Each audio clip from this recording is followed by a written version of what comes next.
Hello everybody and welcome to a new week of phonics. So let's get our phonics brains ready first of all. Can you read all of those sounds? I'm hoping you are going to be really good at these by now because we are doing them nearly every day and we are practicing them really hard. You also know that this sound mat here is always here. So if you ever need it for your writing, you can always come back here and look at it because I know you use it in the classroom. So if you want that sound mat, come back and get it when you're doing your writing and you'll be able to remember all your phonics to do your writing. So read all the sounds. If there's any you're not sure of, you can go to our phonics playlist and you can listen to some of the songs and that will help you. Here's a little activity for you to have a try. What you need to do is figure out which ones of these pictures could go in that box. Now they can only go in the box if they have that phoneme in them. Now look at that digraph. Can you tell me what sound it is? The A and the R together make an R sound. So can you look at these pictures and decide which ones of these pictures have an R sound in them? And then you can have a look at which of the other ones don't have an R sound in and whether you can sound out what sounds they do have in them. Pause the video here so you can have a go.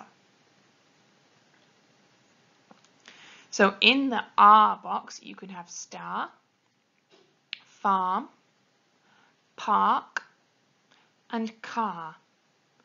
You couldn't have rocket and you couldn't have fox. They wouldn't work. But fox would need ox and rocket would need it. Rocket. Okay, let's move on to our sound for today. Hopefully you already know by now that that is a g sound. You should be able to do the action. Fantastic. But today we're not just looking at it as a g sound. You can also do it as a soft sound. And the soft sound is a j sound. So it could be a g or it could be a j.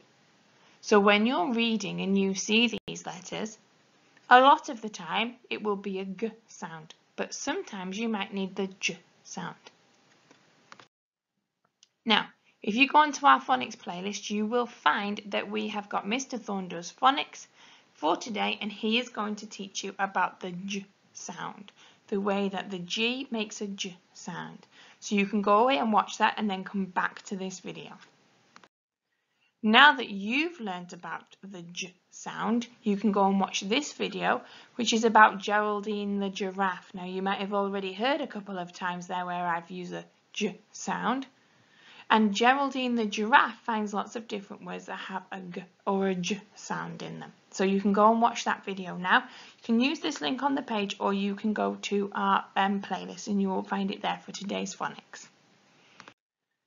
Now that you have learned all about the g and the j sound, I'd like you to have a look at reading these words.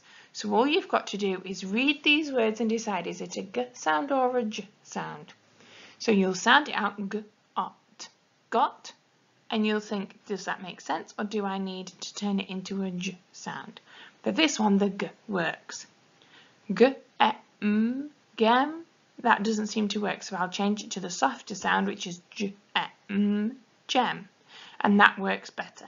Have a go at these words. There's some that are a little bit trickier just to see if you can challenge yourselves. But have a go at reading some of these to see is it a g or a j sound. Then we'll come back to our next sound tomorrow.